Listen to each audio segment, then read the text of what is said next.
여러분 안녕하세요. 석준성 목사입니다. 훈민복음 세상을 깨우는 말씀을 통해 주님의 보호하심을 믿고 믿음으로 바라보며 나아가는 저와 여러분이 되길 소망합니다. 오늘 이 시간 또 세 분의 패널도 함께해 주셨습니다. 반갑습니다. 반갑습니다. 안녕하세요. 이야, 너무 좋다. 네, 이렇게 힘찬 분위기로 또 오늘 시작하는데 오늘부터 저와 여러분이 함께 살펴보게 될 그 말씀은 요한일서입니다. 요한일서 말씀 많이 읽어보셨나요? 네네. 사실 요한일서가 그렇게 길지 않기 때문에 사실 읽기도 참 쉽고 한 말씀인데, 근데 생각보다 요한일서의 말씀이 어떤 말씀인지 잘 모르는 분들이 계시더라고요. 그래서 앞으로 저와 함께 요한일서의 말씀을 통해서 또 하나님이 사도 요한을 통해 주시는 말씀, 이 말씀을 좀 함께 살펴보겠습니다. 오늘 이게 첫 번째 시간의 주제는요, 사귐으로의 초대입니다. 사귐으로의 초대. 제목이 너무 좋아요. 무슨 프로그램 제목 같죠? 네. 아니, 제목을 너무 잘 지으세요. 아, 그래요? 네. 설교 준비하고 강의 준비하는 것보다 제목 정하는 게 더 힘들더라고요. 자, 사귐으로의 초대라는 그 주제를 가지고 한번 살펴볼 텐데, 제가 얼마 전에 우연찮게 TV 프로그램을 보게 되었는데, 이 정신건강의학과 전문의로 유명하신 오은영 박사님이 부부간의 문제를 이렇게 진단해주고 상담해주는 그런 프로그램이었어요. 근데 특별히 거기에 나온 부부가 5년째 대화가 없는 일명 음소거 부부래요. 음소거 부부라고 별명이 나왔어요. 그런데 이 부부는 아이들과 관련된 이야기만 문자로 주고받고 일체 대화를 안 한다는 거예요. 그게 가능해요? 그러니까 저도 신기하더라고요. 그러니까 그만큼 문제가 있으니까 아마 상담을 받기에 나왔는데, 이러한 두 사람의 일상을 지켜본 이 오은영 박사님이 이런 진단을 내렸는데 그게 참 마음에 와닿았어요. 뭐라고 내렸냐면, 현재 두 분은 법적으로는 이혼을 안 한 상태입니다. 혼인관계를 유지하고 계시지만 정서적으로는 이미 이혼한 상태입니다. 굉장히 공감이 가죠. 한마디로 그냥 한 집에서만 살 뿐 서로의 관계는 단절된 지가 이미 오래되었다, 그런 뜻 아니겠습니까? 근데 저는 왜 그 이야기를 들으면서 마음에 와닿았냐면, 오늘날 성도들 중에도 교회는 다니고 예배는 드려요. 그런데 실제 삶을 들여다보면 하나님과의 어떤 사귐도 없고 친밀함도 없는 분들이 너무나 많습니다. 여러분, 신앙생활이라고 하면 어떤 종교적인 어떤 형식이나 의식이 아니거든요. 네.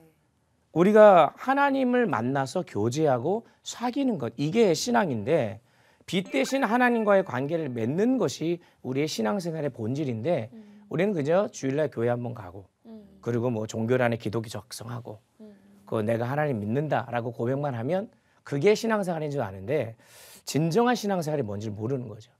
그래서 요한복음 17장 3절에서 사도 요한이 이렇게 얘기해요. 영생은 곧 유일하신 참 하나님과 그가 보내신 자 예수 그리스도를 아는 것이니이다. 지금 이 말씀에서 사도 요한이 영생을 우리는 죽고 난 다음에 천국에 가서 누리게 되는 거라고 생각하는데, 그렇게 얘기하지 않고 하나님과 예수 그리스도를 아는 게 영생이래요. 이게 굉장히 심오한 말입니다. 여러분, 안다라고 했을 때 단순히 이 안다라는 것은 머리로만 아는 의미가 아니에요. 그러니까 성경에서 말하는 안다라는 단어는 관계 속에서 깊은 친밀함 속에서 알아가는 걸 얘기합니다. 제가 오늘 우리 정나운 우리 자매님을 처음 뵀단 말이에요. 성함은 제가 뭐 들어봤고 안다고 해도 사실 아는 게 아니죠. 우리는 서로를 잘 모른단 말이에요. 그동안 한 번도 만난 적이 없고 또 교제를 한 적이 없고 뭐 밥 한 끼 먹어본 적이 없단 말이에요. 그러니까 서로가 안다고 할 수 없는 거죠. 그래서 안다라고 하는 히브리 단어 야다라고 하는 단어는 부부가 첫날 밤 초야를 치를 때 서로 치고 나서 서로가 알았다. 몸과 육신과 정신과 모든 것을 다 알게 되었다. 그런 뜻을 담고 있는 거예요. 그래서 굉장히 친밀한 단어예요. 그래서 여기서 하나님을 안다는 것이 바로 영생한 것이다, 이렇게 얘기를 하고 있는 거거든요. 그래서 사귐이 없이 그저 머리로만 이해하려고 했던 이 초대교회 성도들을 향해서 하나님과의 영적 사귐의 자리로 인도하는 그런 길라잡이와 같은 책이 바로 요한일서예요. 초대교회 성도들이 하나님을 안다고는 했는데 실질적인 친밀한 관계가 없으니까 이 사도 요한이 이 말씀을 통해서 하나님과의 영적 사귐의 자리로 초청하고 있는 말씀. 그래서 이제 오늘 이 요한일서의 첫 번째 장을 다루면서 주제를 사귐으로의 초대라고 제가 이제 지은 거죠. 자, 그래서 이게 앞으로 우리가 이제 요한일서의 말씀을 살펴볼 때 초대교회 성도들뿐만 아니라 우리도 하나님과의 이 깊은 사귐이 회복되어져야 돼요. 그래서 참된 그리스도인의 삶을 살아가는 우리 모두가 되었으면 좋겠습니다. 자, 오늘 첫 시간으로 요한일서가 총 몇 장으로 되는지 혹시 아세요? 몇 장 없는 걸로. 몇 장 네. 없어요. 예, 5장입니다. 5장으로 되어 있어요. 5장으로 되어 있는데 5장 중에서 오늘은 제가 1장을 좀 살펴볼 겁니다. 1장에서 하나님이 진정한 사귐을 위해서 우리가 어떻게 해야 되는지 그 비결을 알려주시거든요.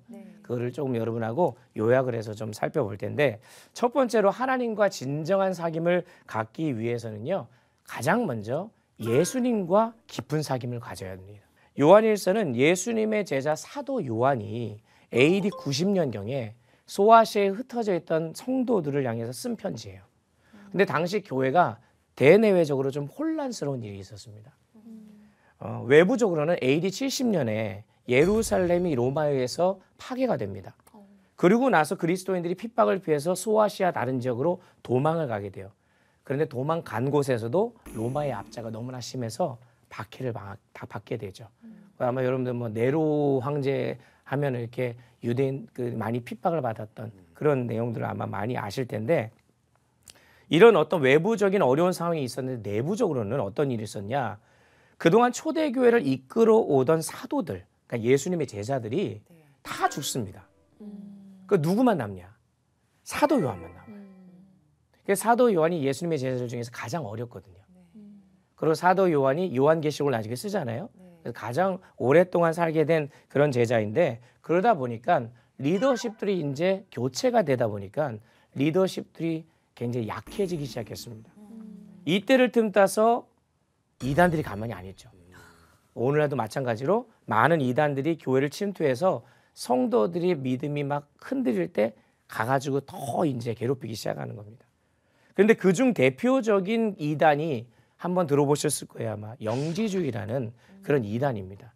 당시에 아주 강력한 이단이었는데 영지주의라는 것은 지식을 강조합니다. 그노티시즘이라고 하는데 지식을 강조하면서 눈에 보이는 물질의 세계와 육신의 세계를 되게 부정하게 봐요.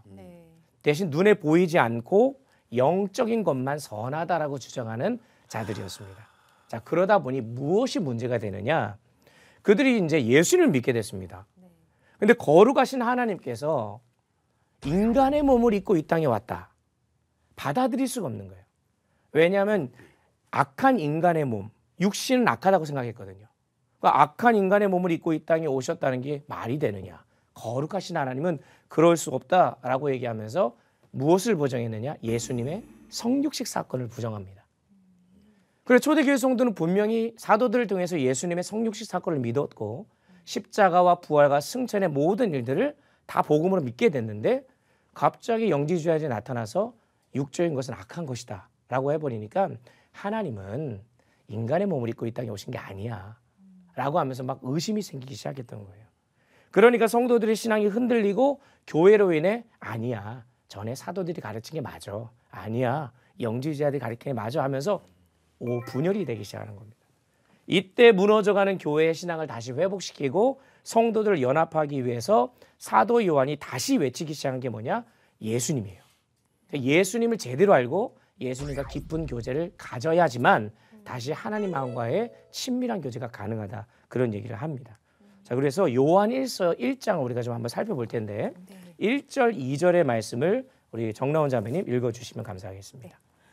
태초부터 있는 생명의 말씀에 관하여는 우리가 들은 바요, 눈으로 본 바요, 자세히 보고 우리의 손으로 만진 바라. 이 생명이 나타내신 바 된지라. 이 영원한 생명을 우리가 보았고 증언하여 너희에게 전하노니 이는 아버지와 함께 계시다가 우리에게 나타나신 바 된 이시니라. 아멘. 감사합니다. 여러분 당시에 서신서들은요 독특한 형식이 있었습니다. 사도 바울 서신만 봐도요 사도 바울이 항상 인사를 먼저 해요. 뭐 고린도 교회 문안하노라, 데살로니가 교회 문안하노라. 왜 편지 쓸 때 여러분 그러지 않습니까? 다짜고짜 자기가 하고 싶은 말 하지 않잖아요. 어떻게 잘 지내냐, 날씨가 추운데 아픈데 없느냐 묻잖아요. 근데 지금 방금 읽어주신 이 말씀은 요한 서신, 다시 말해 요한 1서 서신서의 첫 번째 1절 2절이거든요. 근데 인사말이 없어요. 네. 인사말을 생략하고 본론으로 바로 들어가 버립니다. 이게 무엇을 의미하겠습니까?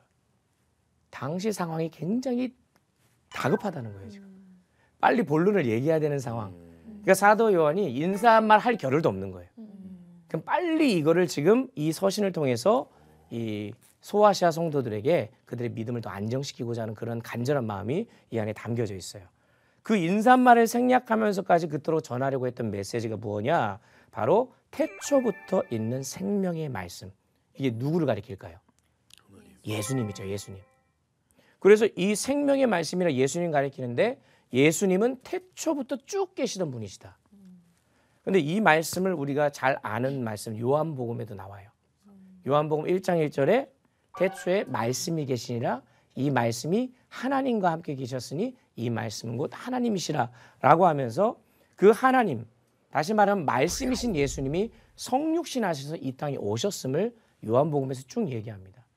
그래서 이 사도 요한이 요한일서를 썼는데 전에 썼던 말씀이 요한복음이에요. 그 한참 나이가 들어서 쓰게 된 게 요한일서거든요. 그러니까 사도 요한은 처음에 예수님을 만났고 예수님과 함께 교제할 때에도 예수님이 어떤 분이신지 정확하게 알았고 시간이 흘렀는데 이 초대교회에 어떤 믿음의 분열이 일어나고 갈등이 일어나고 어려움이 생기니까 다시금 그때를 떠올리면서 지금 이 1절 2절에서 요한복음에 있는 말씀을 인용해서 다시 말씀을 하고 있는 거죠. 자, 그래서 요한일서에서도 동일하게 하나님께서 인간의 몸을 입고 이 땅에 오셨음을 이야기합니다. 이거는 누구를 겨냥해서 얘기하는 걸까요? 영지주의자들이죠. 왜냐하면 영지주의자들은 육신은 악하다. 예수님은 악한 그런 육신의 몸을 입고 하나님 오실 수 없다. 그 성육신 사건을 부정하니까 사도 요한이 뭐라고 얘기하느냐? 내 귀로 들었고 내 눈으로 직접 보았고 내 손으로 직접 만져보았다. 여러분 들었고 눈으로 보았고 만져보았다면 이 삼박자가 다 맞아 떨어지는 거죠. 확실한 거죠. 증인이라는 거예요. 증인. 그런데 1절뿐만 아니라 2절 읽어주신 데에서도 우리가 보았고라고 되어 있습니다. 나만 본 것도 아니고 우리가 보았다고 되어 있어요. 읽진 않았지만 3절에 우리가 보고 들은 바라는 구절이 있습니다. 자, 이걸 왜 반복하고 있을까요? 사실이다. 사실이다. 역사다. 역사다. 이거 분명하다. 이거는 누가 영지주의자들이 예수님이 하나님이 인간의 몸을 입고 예수님으로 이렇게 이 땅에 오셨다는 것을 부정하는 것은 말도 안 된다. 지금 그 얘기를 하고 싶은 거죠. 그리고 요한복음 13장에 가보면 예수님과 식사를 하면서도 예수님 품에 함께 누워 있을 정도로 아주 가까웠던 사이였어요. 그러니까 예수님에 대해 얼마나 잘 알겠습니까? 그러니까 가장 오래 살았던 사도들 중에서 또 예수님과 가장 가까이 있었던 이 사도 요한의 말이면 사실 믿을 만한 거죠. 그러니까 그가 풍전등화와 같은 흔들리는 초대교를 바라보면서 여러분의 신앙을 다시 세우고 교회가 하나 되기 위해 가장 먼저 해야 될 것은 우리를 구원하시기 위해 육신을 입고 이 땅에 오셔서 십자가에 죽으신 하나님의 아들 예수 그리스도를 제대로 알고 그분과 깊게 사귀는 것이 되어야 한다. 이거를 지금 요한일서를 시작하면서 이야기하고 있는 겁니다. 여기서 우리가 좀 한 가지 주목해야 될 중요한 게 있습니다. 뭐냐면 사도 바울이 방금 이야기했던 들은 바요, 눈으로 본 바요, 자세히 보고 손으로 만진 바라라는 말을 원어로 보면요. 모두가 현재 완료형으로 돼 있어요. 현재 완료형이 무슨 의미냐? 과거에 이루어졌어요. 근데 지금도 되고 있는 거예요. 그러니까 과거부터 지금까지 계속 되고 있는 겁니다. 2절에서 내가 내 눈으로 직접 보았고 지금도 보고 있는 이 영원한 생명을 너희에게 지금 전하니 이 영원한 생명이신 예수님, 이 예수님으로 말할 것 같으면 하나님의 아들 성자 하나님이시고 그분이 인간의 몸을 입고 이 땅에 오셔서 우리를 위해 십자가에서 돌아가셨으니 내가 그분을 지금 보고 있는 것처럼 너희도 좀 봐야 되지 않겠냐. 그 주님을 만나라 라고 제안을 하고 있는 거예요. 그래서 여기서 우리가 매우 중요한 한 가지 사실 깨닫게 되는데 신앙생활 하다가요. 영적으로 침체가 올 때가 있잖아요. 그 영적인 우울증, 디프레션이 올 때도 있고 어떨 때는 막 힘들고 어려워서 그럴 땐 또 하나님이 날 사랑하시는 게 맞나 막 의심될 때가 분명히 있습니다. 이제 그럴 때 우리가 어떻게 해야 되느냐? 지금 사도 요한이 초대교회 성도들 향해 외치는 것처럼 예수님을 제대로 다시 한번 아는 거예요. 그리고 예수님과의 깊은 사귐의 관계로 들어가야 돼요. 그래서 믿음의 눈으로 살아계신 예수님을 봐야 되고 기도를 통해 주님의 숨결을 느끼고 말씀을 통해서 살아계신 그 예수님을 자꾸 굳게 붙드는 게 우리의 날마다의 우리의 삶이 되어져야 한다는 거죠. 그게 안 되면 영지주의, 아니 오늘날의 강력한 이단들 그것이 아니더라도 나를 믿는 것도 이단이거든요. 맞아. 나의 생각과 나의 뜻대로 살아가는 것도 그 이단이에요. 그러면 내가 그것들로부터 벗어날 수 있는 방법은 예수님 앞에 나가는 것밖에 없어요. 3절 4절 말씀 우리 김진영 제님 읽어주시면 감사하겠습니다. 우리가 보고 들은 바를 너희에게도 전함은 너희로 우리와 사귐이 있게 하려 함이니 우리의 사귐은 아버지와 그의 아들 예수 그리스도와 더불어 누림이라. 우리가 이것을 쓰면 우리의 기쁨이 충만하게 하려 함이라. 아멘. 아멘. 지금 사도 요한이 생명의 말씀이신 예수님을 전하는 목적을 밝히고 있습니다. 목적이 뭐래요? 사귐이 있게 하렴. 누구랑? 하나님과 너와 우리. 즉 너와 우리, 그러니까 성도들과의 사귐을 갖기 위해서 생명의 말씀이신 예수님을 전하는 거라는 거예요. 성도가 서로 교통하는 것. 성도가 잘 아시네요. 성도가 서로 교통하는 것과 이것이 굉장히 중요합니다. 그래서 성도들과의 사귐이라고 했을 때 헬라어로 코이노니아 들어보셨죠? 네. 코이노니아가 이제 친교라는 의미로 많이 알고 있고 한데 사실 이 코이노니아에는 너무 중요한 의미가 담겨 있어요. 그냥 단순히 펠로우십, 뭐 식사 교제 이런 것이 아니라 이 코이노니아에는 사람들끼리 경험할 수 있는 게 아니에요. 펠로우십이란 자체가. 코이노니아라고 하는 단어 자체는 사람들끼리 교제하는 걸로 될 수 없습니다. 그래서 방금 읽으셨던 3절 하반절에 뭐라고 되어 있냐? 아버지와 그의 아들 예수 그리스도와 더불어 누릴 수 있다라고 얘기하죠. 그러니까 교회에서 성도들끼리 만난다고 해서 코이노니아가 아니에요. 거기 예수님이 없으면 아무 소용이 없습니다. 장소만 바뀐 거죠. 밖에서 카페에서 만난 것뿐이고 교회 와서 만난 것뿐이지 교회 안에 성도들이 만났는데 그 안에 예수님 이야기가 없고 예수님이 빠져버리고 세상 얘기 똑같이 하면 그 안에는 코이노니아가 아니라는 거죠. 영적 교제가 영적인 사귐이라는 거예요. 그러니까 우리가 사람들끼리 으쌰으쌰 한다고 해가지고 하나됨을 느낄 수 있는 게 아니라 내가 아버지와 먼저 하나가 되고 그리고 예수 그리스도와 하나가 될 때 성도 간에 참 사귐이 이루어지고 코이노니아가 이루어지게 된다는 거예요. 그래서 수직적인 관계와 수평적인 관계 보통 얘기하잖아요. 네. 그 십자가의 의미다 얘기하는 거거든요. 하나님이 예수 그리스도를 통해 십자가에서 죽게 하심으로 희생제물 되셔서 끊어진 하나님과의 관계, 수평적인 이웃과의 관계 이걸 회복하셨어요. 그래서 우리는 하나님과 관계가 회복되어져서 하나가 되고 그것을 통해서 우리 다른 성도들과 하나됨을 이루어가는 것. 그래서 예수님도 돌아가시기 전에 요한복음 17장에서 교회를 위해 기도하시는 장면이 나오거든요. 근데 그 기도하실 때 예수님이 다른 기도 안 하고 하나만 기도하세요. 어떤 기도하시냐면 하나 되게 해달라. 그걸 5번이나 얘기하세요. 그만큼 하나됨이 중요하다는 거죠. 그래서 우리가 예수님과 깊은 사귐을 갖고 더불어서 성도들과 깊은 영적인 교제를 통해서 하나가 됨으로써 담대하게 세상에 나아가서 그들이 귀를 기울이게 만들고 복음을 전하는 그러한 하나님이 가지고 계신 목적을 이루어드리는 그런 삶을 우리가 살아야 될 줄 믿습니다. 아멘. 이게 이제 우리가 하나님과의 진정한 사귐으로 나가는 두 번째 방법이었어요. 예수님과 깊은 사귐을 가지라. 그 다음에 성도 간의 깊은 영적인 사귐을 가지라. 근데 세 번째는 어떤 사귐이어야 되냐? 조금 반어적으로 얘기합니다. 세 번째는 하나님과 진정한 사귐을 갖기 위해서는 이번에는 청산해야 될 게 있어요. 어둠과의 사귐을 청산해야 됩니다. 끊을 걸 끊어라. 맞습니다. 5절 7절 말씀 주연자매님 읽어주십시오. 네. 우리가 그에게서 듣고 너희에게 전하는 소식은 이것이니 곧 하나님은 빛이시라. 그에게는 어둠이 조금도 없으시다는 것이니라. 만일 우리가 하나님과 사귐이 있다 하고 어둠에 행하면 거짓말을 하고 진리를 행하지 아니함 이거니와 그가 빛 가운데 계신 것 같이 우리도 빛 가운데 행하면 우리가 서로 사귐이 있고 그 아들 예수의 피가 우리를 모든 죄에서 깨끗하게 하실 것이요. 아멘. 자, 그렇습니다. 하나님의 본성은 빛 그 자체이시죠. 그러니까 조금의 어두움도 없으십니다. 우리가 빛 가운데 행해야 하나님과 성도들과 사귐이 있다는 것은 알겠는데 사실 저와 여러분들 중에 누가 정말 당당하게 항상 빛 가운데 행할 수 있는 자가 있겠습니까? 그렇지 않으세요? 맞아요. 내가 의지적으로 내가 빛 가운데 행할 수 있는 자가 누가 있겠냐고요. 로마서 3장 10절에 얘기하잖아요. 기록된 바 의인은 없나니 하나도 없다. 이게 성경이 말하는 겁니다. 로마서 3장 23절 모든 사람이 죄를 범하였음에 하나님의 영광이 이르지 못하더니 우리는 절대로 빛 가운데 행할 수 없어요. 그런데 지금 이게 무슨 말이냐. 이거를 우리가 좀 알아야 됩니다. 저와 여러분을 포함한 모든 사람은 어둠을 사랑하려는 죄성을 가지고 있어요. 그래서 우리가 태어나는 그 순간부터는 어둠과 교제하려는 속성이 있다는 거예요. 이거를 해결할 수 있는 방법은 우리 안에 없습니다. 그럼 도대체 빛 가운데 가는 말이 뭐냐? 이 말은 빛이신 하나님 앞에 날마다 죄악된 모습을 드러내고 회개하며 살라는 거예요. 나의 죄악된 모습을 드러내고 빛 대신 하나님 앞에 나아가는 거. 여러분, 빛이 임하면 어둠은 다 사라져요. 네. 그렇지 않습니까? 심지어 칠흑 같은 어둠에 요만한 촛불 하나만 켜줘도 밝아집니다.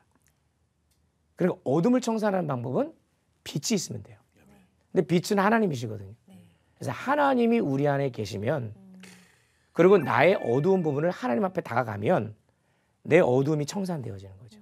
그래서 날마다 죄악된 모습을 드러내고 회개하는 삶을 살아갈 때 그러니까 지금 여기서 빛 가운데 행하라는 이 말은 우리가 날마다 의로운 삶을 살아야 된다든지 아니면은 날마다 내가 열심을 살아서 정말 빛된 삶을 살아야 된다 그런 얘기를 하는 것이 아니라 우리는 여전히 죄악 가운데 무너지고 연약한 존재이기 때문에 주님 안에서 하나 될 수 있는 방법은 날마다 빛이신 하나님 앞에 서서 나의 어둠을 드러내고 그것을 해결받는 삶.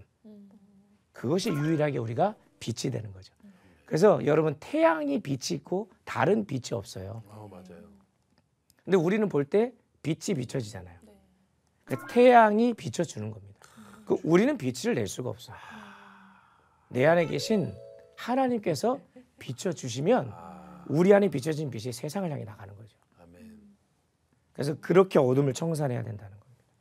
자, 그러면 8절 9절에서도 그래서 이제 오늘 말씀의 하이라이트 이렇게 얘기합니다. 다 같이 입으면 중요하니까 우리 읽어보겠습니다. 8절 9절입니다. 시작. 만일 우리가 죄가 없다고 말하면 스스로 속이고 또 진리가 우리 속에 있지 아니할 것이요 만일 우리가 우리 죄를 자백하면 그는 미쁘시고 의로우사 우리 죄를 사하시며 우리를 모든 불의에서 깨끗하게 하실 것이요. 아멘. 언제 우리를 깨끗하게 하신다고요? 자백하면. 그렇죠. 우리의 죄를 겸손히 자백하고 고백하는 못했습니다. 하나님 나 죄 없어요. 저 사람이 잘못한 거예요. 그러면 안 되고 그러면 우리 죄는 그대로 있는다는 거예요.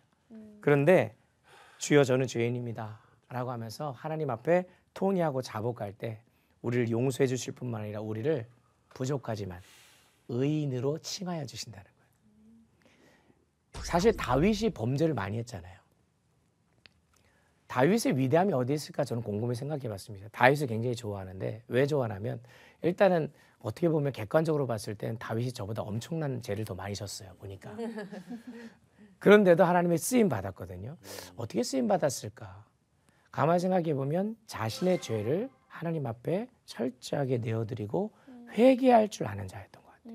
사울하고 다른 거죠. 그러니까 하나님이 우리에게 의로운 모습만을 원할까? 우리는 자체가 의로울 수 없잖아요. 맞아요. 그러기 때문에 하나님은 뭘 원하실까요? 나한테 나아오라. 나아오라는 거예요. 나 너 죄인인 거 알아. 너 힘으로 할 수 없는 거 알아. 그러니까 나아오라. 그걸 원하시는 거예요. 우리 자녀들에게 원하듯이 그걸 원하시는 거예요. 그래서 잠언 24장 16절 말씀 참 어떻게 보면 되게 힘이 되는 말씀이에요. 대저 의인은 7번 넘어질지라도 다시 일어나려니와 악인은 재앙으로 말미암아 엎드러지느니라. 여러분 여기서 넘어진다는 표현은 죄의 유혹에 걸려 자빠진다 이런 뜻입니다. 여기서 알 수 있는 사실이 뭔지 아십니까? 의인은 죄 짓지 않는 사람이 의인이 아니에요. 의인이란 7번 죄의 유혹에 걸려 넘어져도 거기에 그냥 빠져있지 않고 일어서는 자가 의인이에요. 여러분 이게 복음의 능력입니다. 이게 예수님이 우리에게 주신 은혜예요. 그래서 7번 죄의 유혹에 넘어질지라도 그냥 빠져있지 않고 주님 제가 오늘도 또 넘어졌습니다. 이거밖에 안 됩니다. 그러니 나를 여전히 사랑하시는 주님의 은혜로 나를 덮어주옵소서. 그래서 나의 죄를 그리스도의 보혈로 씻어주옵소서 라고 회개하고 나아가는 자가 하나님이 보시기에 의인이라는 거예요. 그러니까 우리가 막 의롭게 행동한다고 해서 하는 것이 아니라. 그래서 여러분 어렸을 적 보았던 만화 영화 중에 개구리 왕눈이라는 거 아시죠? 네. 피릴리리 피릴리리 할렐루야. 그래서 거기에 이제 주제가 중에 이런 거죠. 7번 넘어져도 일어나라. 저는 이게 잠언 말씀 인용한 것 같아요. 맞습니다. 이 개구리 왕눈이와 같이 7.8개의 신앙을 갖는 게 우리에게 되게 중요하다고 생각을 합니다. 여러분, 하나님의 사귐이 시작되기 위해서 예수님과의 사귐, 성도들과의 사귐, 그리고 어둠을 청산하는 그런 삶을 우리가 살아갈 수 있기를 간절히 소망합니다. 자, 오늘 강의 여기로 마치도록 하겠습니다. 오늘 수고 많이 하셨고요. 다음 주에도 뵙도록 하겠습니다. 감사합니다. 감사합니다.